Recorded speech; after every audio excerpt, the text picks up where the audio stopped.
વર્ષ 2016 અને બહુચર્ચિત ઉનાકાંડ વેરાવળ કોર્ટે ચુકાદો આપ્યો।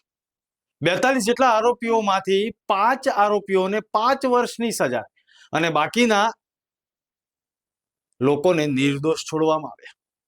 37 જેટલા આરોપીઓ નિર્દોષ જાહેર કરાયા છે। કોર્ટના આ ચુકાદા બાદ પીડિત પરિવારની પ્રતિક્રિયા તો આવી, પરંતુ વડગામના ધારાસભ્ય જિગ્નેશ મેવાણીની પણ પ્રતિક્રિયા સામે આવી છે। તેમણે કહ્યું કે ગુજરાતના 50 લાખ દલિતો દુખી છે આ ચુકાદાથી। આવનારા સમયમાં અમે ન્યાય માટે લડત કરીશું અને સરકાર સમક્ષ માગણી મૂકીશું કે ન્યાય મળે। અમે હાઈકોર્ટ સુધી લડીશું અને સુપ્રીમ કોર્ટ સુધી જવાની પણ તૈયારી છે। તેમણે કહ્યું કે લડાઈ લડવામાં આવશે। ઉનાકાંડના ચુકાદાથી અમે સૌ નારાજ છીએ અને છેક સુધી અમે લડી લઈશું। આવો જોઈએ જિગ્નેશ મેવાણીએ આ બાબતે શું પ્રતિક્રિયા આપી। સૌ પત્રકાર મિત્રોનું આજે સ્વાગત છે પ્રેસ કોન્ફરન્સમાં। ઉનાની ચકચાર જગાવનારી ઘટના આજથી બરાબર 10 વર્ષ પહેલા 2016ના જૂન જુલાઈમાં બની। ઉનાની બજારમાં જાતે બની બેઠેલા કેટલાક ગૌરક્ષકો જે મૂળ તો અસામાજિક તત્વો હતા, એ લોકોએ મોટા સમજદિયાળા ગામના બાલુભાઈ સરવૈયા, એમના દીકરાઓ, એમના પરિવારજનોને જે ગાયનું સિંહે મારણ કર્યું હતું, એ ગાયના નામે એમની ઉપર હિંસા કરી ઉનાની બજારમાં ધોળા દિવસે ગાડી સાથે બાંધી અમાનવી રીતે જાણે એમનો જીવ લઈ લેવાનો હોય, જાણે એમની હત્યા કે ખૂન કરવાનો હોય, એવા આશયથી એક ષડયંત્રના ભાગરૂપે એમની ઉપર હુમલો કર્યો। એ ઉનાકાંડનો, ઉના અત્યાચારનો વિડીયો આખા સૌરાષ્ટ્રે, આખા ગુજરાતે, આખા દેશ અને દુનિયાએ જોયો। એને એટલા ગંભીર પ્રત્યાઘાતો પડ્યા કે વિપક્ષના અનેક નેતાઓ, સન્માનની રાહુલજી સહિત, એ ઉનાના પીડિતોને મળવા ગયા હતા। તત્કાલીન મુખ્યમંત્રી આનંદીબેન પટેલ પણ ઉના ગયા હતા। અમદાવાદથી ઉના સુધીની એક ઐતિહાસિક દલિત અસ્મિતા યાત્રા, 400 કિલોમીટરની પદયાત્રા, વાહન યાત્રા અમે પણ કરી અને 15મી ઓગસ્ટનો તિરંગો ઉનાની ધરતી પર લહેરાવ્યો હતો કે આ ઉના, આ ગુજરાત, આ દેશના ગરીબોનું, પીડિતોનું, શોષિતોનું, વંચિતોનું, દલિતોનું પણ છે। આજે એ ઘટનાને બરાબર 10 વર્ષ થયા।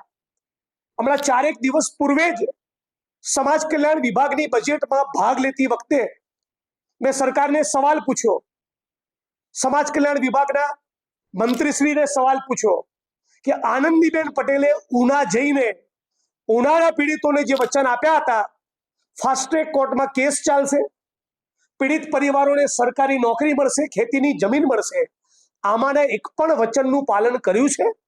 સરકાર પાસે કે મંત્રી પાસે કોઈ જવાબ નહોતો। અને આજે એનો ચુકાદો આવ્યો છે અને 42માંથી 5ને બાદ કરતા 36-37 આરોપીઓને નિર્દોષ છોડી દેવામાં આવ્યા છે। ઉનાના જે પરિવારજનો ઉપર બાલુભાઈ સરવૈયા, વશરામભાઈ, રમેશભાઈ સરવૈયા, એ પરિવાર પર જે હુમલો થયો, જે હુમલાનો ભોગ બન્યા, એ પૈકીના વશરામભાઈ સાથે મારી હમણાં જ વાત થઈ। એમણે કહ્યું કે ફરી એકવાર અમારા જીવનું જોખમ ઊભું થશે, અમને હવે ઉનામાં રહેવાનું મન ના થાય એવી પરિસ્થિતિનું નિર્માણ થશે। ઓલરેડી ગઈકાલે કેટલાક લોકોએ વિડીયો અને રીલ બનાવી જોયું, અમારું શું ખાડી લીધું એ પ્રમાણેની આડકતરી ચેલેન્જ અમને ઓલરેડી આપી દીધી। આ બાબતે હમણાં જ મેં ગીર સોમનાથના પોલીસ વડા સાથે વાત પણ કરી। આરોપી, ઉનાકાંડના આરોપી પૈકીના એક આરોપી ઉપર એવો પણ આરોપ છે કે છેલ્લા 15 દિવસ પૂર્વે ઉનાના જ એક પોલીસ કર્મચારીને પણ માર્યા। મતલબ કે રાજ્યનું પોલીસ અને પ્રશાસન આ પીડિત પરિવારો આત્મસન્માનપૂર્વક જીવન જીવી શકે એટલું સુનિશ્ચિત કરવામાં નિષ્ફળ ગયા છે। લગભગ પ્રત્યેક આરોપીને વશરામભાઈ સરવૈયા, બાલુભાઈ સરવૈયા, ભોગ બનનારા પરિવારોએ તમામે તમામ આરોપીને બરાબર ઓળખી પાડ્યા હતા અને જડબે સલાક જુબાની આપી હતી, અને છતાં 36-37 આરોપીઓને એ નિર્દોષ છોડી 5 વર્ષની સજા એ ફક્ત 5 લોકોને કરવામાં આવી છે. એટલે ઉનાના પરિવારજનોનું, ઉના કાંડના પીડિત પરિવારોનું કહેવું છે કે આ ચુકાવાથી એ ખૂબ નિરાશ થયા છે, ભાંગી પડ્યા છે. હું પણ આ આંદોલનનો એક હિસ્સો હોવાના નાતે સમગ્ર ગુજરાતની દલિત ચળવળ, આંબેડકરાઇટ ચળવળ વતી કહું છું કે અમને પણ આ ચુકાદાના પગલે ખૂબ નિરાશા સાંપડી છે, બહુ જ દુઃખ થયું છે. ન્યાયતંત્ર પાસેથી ન્યાયતંત્રનું સન્માન કરું છું, પણ પોલીસ પ્રશાસન, ન્યાયિક સિસ્ટમ પાસેથી અપેક્ષા એવી હતી કે તમામ આરોપી જેમણે પણ આ ઉનાના પીડિત પરિવારોને બેરહેમી પૂર્વક છડે ચોક ધોળા દિવસે ઉનાની બજારમાં પોલીસ સ્ટેશન, પોલીસ કર્મચારીઓની સામે માર્યા છે, એમને બધાને સાબરમતી સેન્ટ્રલ જેલના સળિયા પાછળ મોકલી દેવામાં આવશે અને એક ઐતિહાસિક ચુકાદો આવશે જેનાથી દાખલો બેસે કે આ પ્રમાણે કોઈ પણ આદિવાસી, દલિત, ગરીબ, વંચિત સમુદાયોનું આત્મસન્માન તમે છીનવવાની કોશિશ કરશો, આ પ્રમાણે હુમલો કરવાની કોશિશ કરશો તો આપણું તંત્ર ચલાવી નહીં લે. પણ એવો ચુકાદો કોઈ જોવા મળતો નથી. દુઃખ સાથે એ કહેવું પડે છે કે વર્ષ 2018 અને 2023માં જ્યારે પણ આરોપીઓ પૈકીના અમુક બેલ લઈને આવ્યા તે લોકોએ ફરી આ પરિવારજનો પર હુમલો કર્યો. 2016માં મૃત પશુના ચામડું નિકાલનું કામ કરવા બદલ જે પરિવારોને માર્યા હતા એ જ પરિવારના 2 દીકરાઓ પર આરોપીઓએ 2018માં અને 23માં ફરી હુમલો કર્યો અને એમાં એક કેસમાં ફરી આરોપીઓને નિર્દોષ છોડી દેવામાં આવ્યા અને બીજા પ્રકરણમાં ટ્રાયલ પેન્ડિંગ છે. હું રાજ્યની સરકાર સમક્ષ સમગ્ર ગુજરાતના 50 લાખ દલિતો વતી એક ગુજરાતના ન્યાયપ્રિય નાગરિક તરીકે, કોંગ્રેસ પક્ષ તરીકે અને જેને ઉનાના આંદોલનમાં એક મહત્વની ભૂમિકા ભજવી છે એવા એક આંદોલનકારી તરીકે હું ગુજરાતના માનનીય મુખ્યમંત્રી અને ગુજરાતની સરકારને વિનંતી કરું છું કે જો તમારા ઈરાદામાં ખોટ ન હોય તો તાબડતોબ આ ચુકાદાને સરકાર દ્વારા હાઈકોર્ટમાં ચેલેન્જ કરવામાં આવે.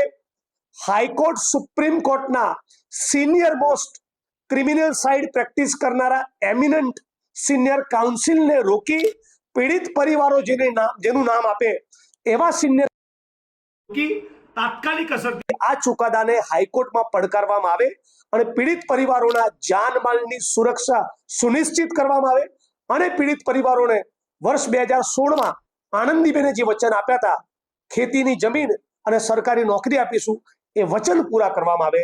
હાલની પરિસ્થિતિમાં ભારતીય જનતા પાર્ટીની સંઘ પરિવારની આ સરકારને દલિતો માટે કોઈ જ લાગણી હોય એવા બિલકુલ લક્ષણો જોવા મળતા નથી. છતાં હું ઈચ્છું છું કે સરકાર આ ઘટનામાંથી સબક લઈ આપણા ગુજરાતમાં રવિશંકર મહારાજ, ઠક્કર બાપા, ઇન્દુલાલ યાજ્ઞિકના ગુજરાતમાં ફરી ઉનાકાંડ જેવી કોઈ ઘટના ન બને એ સુનિશ્ચિત કરવા સમાજમાં એક સબક જાય કે દલિત આદિવાસીઓના આત્મસન્માન સાથે ખિલવાડ કરવો એ નહીં ચલાવી લેવામાં આવે અને ફરી એકવાર બધા આરોપીઓની સામે કડક કાર્યવાહી ન્યાયતંત્ર કરે. એટલા માટે રાજ્યની સરકાર તાત્કાલિક અસરથી હાઈકોર્ટમાં આ ચુકાદાને પડકારે, એને ચેલેન્જ કરે, એની સત્તાવાર જાહેરાત કરે એવી હું અપેક્ષા રાખું છું. છેલ્લી બાબત, આ 20 તારીખે માનનીય મુખ્યમંત્રી ભૂપેન્દ્રભાઈની અધ્યક્ષતામાં એટ્રોસિટીઝ એક્ટના સુપરવિઝન અને મોનિટરિંગ માટે એટ્રોસિટી એક્ટમાં ઠરાવ્યા મુજબની 20 તારીખે ગાંધીનગર ખાતે એક મીટિંગ છે. એ મીટિંગમાં પણ હું મુખ્યમંત્રીને રજૂઆત કરીશ. પણ હું ઈચ્છું છું કે એની પૂર્વે સરકાર દ્વારા, મુખ્યમંત્રી દ્વારા જાહેરાત કરવામાં આવે કે ઉનાના પીડિતોને ન્યાય મળે એના માટે અમે કટિબદ્ધ છીએ અને નીચલી કોર્ટના ચુકાદાને હાઈકોર્ટમાં ચેલેન્જ કરીશું. સરકાર મદદ નહીં કરે તો આપણે શું કરશું? સરકાર મદદ નહીં કરે તો દલિત ચળવળ વતી, કોંગ્રેસ પાર્ટી વતી અમે હાઈકોર્ટ સુધી, સુપ્રીમ કોર્ટ સુધી ગુજરાત અને સુપ્રીમ કોર્ટના બેસ્ટ લોયરને અમારા તરફથી હાયર કરી આ ચુકાદાને અમે પડકારીશું, રોડ ઉપર પણ લડીશું અને કોર્ટમાં, હાઈકોર્ટમાં, સુપ્રીમ કોર્ટના દ્વાર પણ ખટખડાવીશું. પણ આત્મસન્માનની લડાઈમાં કોઈ જ કોમ્પ્રોમાઇઝ કરવાના નથી. મેં કોંગ્રેસ પક્ષના કાર્યકારી પ્રમુખ તરીકે કહું છું, બહુ નિરાશાજનક ચુકાદો પીડિત પરિવારને લાગ્યો છે, તો અમને પણ નિરાશાજનક લાગ્યો છે. પીડિત પરિવારને સંતોષ થવો જોઈએ. જે લોકોએ માર ખાધી છે, જેમના આત્મસન્માનને ઠેસ પહોંચી છે, એ પીડિત પરિવારો, બાલુભાઈ સરવૈયા, વશરામભાઈ સરવૈયા, રમેશભાઈ સરવૈયા અને એને અન્ય ભાઈઓ, એમને આ ચુકાદાથી બહુ જ આહત થયા છે.